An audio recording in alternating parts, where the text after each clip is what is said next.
जय हिंद बच्चों, स्वागत है अपनी इस यूट्यूब चैनल में। आज की इस वीडियो में बच्चों हम कक्षा 12 के विद्यार्थियों के लिए ज्योग्राफी यानी भूगोल के महत्वपूर्ण अतिउत्तरी प्रश्न लेकर आए हैं जो 2025 बोर्ड एग्जाम के लिए मोस्ट इम्पॉर्टेंट रहेगा।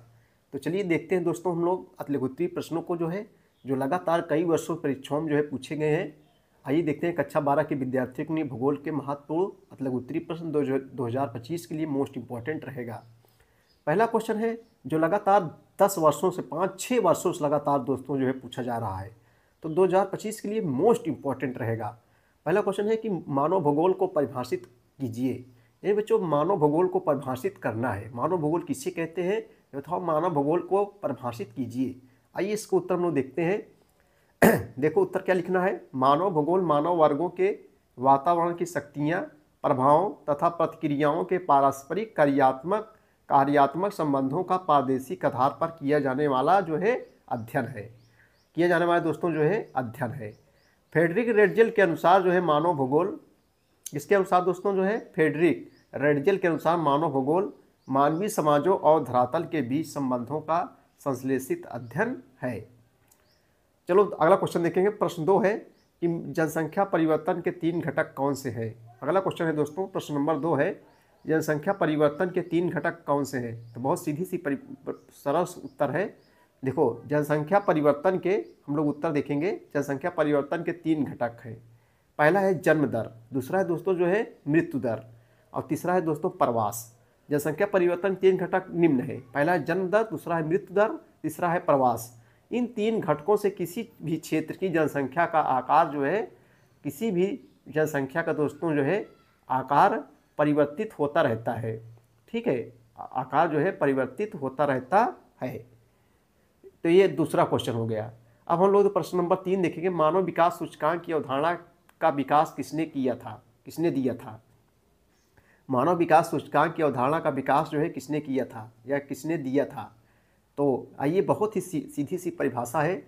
मानव विकास सूचकांक की अवधारणा का विकास दोस्तों पाकिस्तानी अर्थशास्त्री, कहाँ के निवासी थे दोस्तों ये पाकिस्तान के निवासी थे, जिनका नाम था महबूब उल हक, एक अर्थशास्त्री थे। तो मानव विकास सूचकांक की अवधारणा का विकास पाकिस्तानी अर्थशास्त्री महबूब उल हक तथा नोबेल पुरस्कार विजेता भारतीय मूल के अमेरिकी अर्थशास्त्री अमर्त्य सेन ने किया था। अमेरिकी अर्थशास्त्री भारतीय मूल के, भारत के ही रहने वाले कि अमेरिका में जाकर रहने लगे तो इसे मूल कहा जाता है। तो तथा नोबेल पुरस्कार विजेता भारतीय मूल के अमेरिकी अर्थशास्त्री अमर्त्य सेन ने किया था। चलिए दोस्तों अगला क्वेश्चन हम लोग देखेंगे। वेरी इंपॉर्टेंट क्वेश्चनों को हम लेकर आए हैं। चौथा क्वेश्चन है रोपण कृषि के 2 फसलों का उल्लेख कीजिए। यानी दोस्तों रोपण कृषि की 2 फसलें कौन सी हैं। रोपण कृषि के अंतर्गत 2 फसलें कौन सी है। पहला दोस्तों रबड़, दूसरा चाय। देखो भारत में रबड़ की खेती बच्चों सबसे ज़्यादा केरल में होती है। कहाँ होती है, केरल में होती है। और चाय की खेती आसाम में। आज शाम चाय पीना है, आज शाम चाय की पार्टी है, सब लोग ट्रिक से याद कर लेंगे। आज शाम चाय की पार्टी है। तो चाय सबसे ज़्यादा भारत में कहाँ पाई जाती है, आसाम में पाई जाती है। आप आसाम में जाइए, वहाँ चाय खेती होती है। चलिए भैया अगला क्वेश्चन देखेंगे। आधारभूत उद्योग क्या है। ऐसे उद्योग जिसे आधारभूत मतलब समझ जो मूल होता है, जहाँ से मूल होता है, जैसे कच्चा माल हो गया, किसी भी वस्तु का कच्चा माल जो आधारभूत उद्योग कहलाता है। तो आधारभूत उद्योग क्या है। देखो वे उद्योग जो अन्य उद्योगों को अपने उत्पादों के द्वारा कच्चा माल प्रदान करते हैं।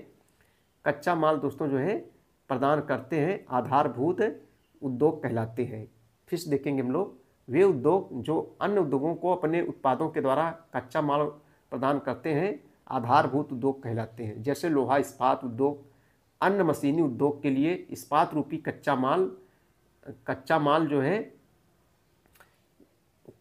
माल उपलब्ध कराता है। अतः लोहा इस्पात उद्योग को आधारभूत उद्योग कहा जाता है। चलिए अगला क्वेश्चन देखेंगे हम लोग। व्यापार से आप क्या समझते हैं। अगला क्वेश्चन है दोस्तों कि व्यापार से आप क्या समझते हैं। व्यापार से आप क्या समझते हैं। तो उत्तर हम लोग देखेंगे। वस्तुओं को क्रय और विक्रय को व्यापार कहते हैं। वस्तुओं के क्रय माने दोस्तों होता है खरीदना, विक्रय माने बेचना। तो वस्तुओं के क्रय और विक्रय को हम लोग क्या कहते हैं, व्यापार कहते हैं। चलिए अगला क्वेश्चन देखें। प्रश्न नंबर 7 देखेंगे। परिवहन क्या है दोस्तों।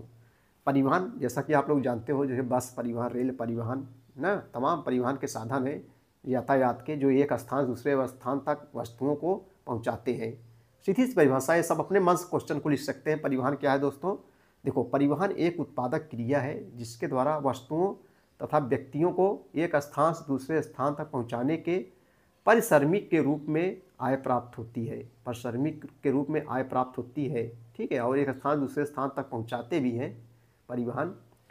चलिए अगला देखेंगे क्वेश्चन हम लोग, अंतर्राष्ट्रीय व्यापार किसे कहते हैं? अंतर्राष्ट्रीय दोस्तों व्यापार किसे कहते हैं? जैसा कि आप लोग समझ रहे हो, अंतर्राष्ट्रीय यानी अपने देश में के अंदर जब व्यापार होता है उसे राष्ट्रीय व्यापार कहते हैं। लेकिन जब एक देश दूसरे देश से व्यापार होता है, जैसे भारत हो गया, भारत से अमेरिका हो गया, तो ये जो है अंतर्राष्ट्रीय व्यापार कहलाता है, यानी एक देश से दूसरे देश को जोड़ता है। आइए इसका उत्तर हम लोग देखते हैं। देखो, विभिन्न राष्ट्रों के बीच राष्ट्रीय सीमाओं के जो है आसपास वस्तुओं और सेवाओं के आदान प्रदान को जो है अंतर्राष्ट्रीय व्यापार कहते हैं। विभिन्न राष्ट्रों के बीच राष्ट्रीय सीमाओं के आसपास वस्तुओं और सेवाओं के आदान प्रदान को अंतर्राष्ट्रीय व्यापार कहते हैं। चलिए दोस्तों अगला क्वेश्चन देखेंगे हम लोग। प्रश्न नंबर 9 है, भारत के 2 औद्योगिक नगरों के उदाहरण दीजिए। भारत के 2 औद्योगिक नगरों के जो है उदाहरण दीजिए। तो पहला है दोस्तों जो है मुंबई, और दूसरा है दोस्तों जमशेदपुर। भारत के 2 औद्योगिक नगरों के उदाहरण निम्न है। नंबर 1 है मुंबई, दूसरा है दोस्तों जमशेदपुर। बच्चों ये थे मोस्ट इम्पॉर्टेंट अतलकुत्री प्रश्न। समय का अभाव होने का हम नेक्स्ट वीडियो में दोस्तों फिर लेकर आएंगे मोस्ट इम्पॉर्टेंट अतलकुत्री प्रश्न। तब तक के लिए धन्यवाद।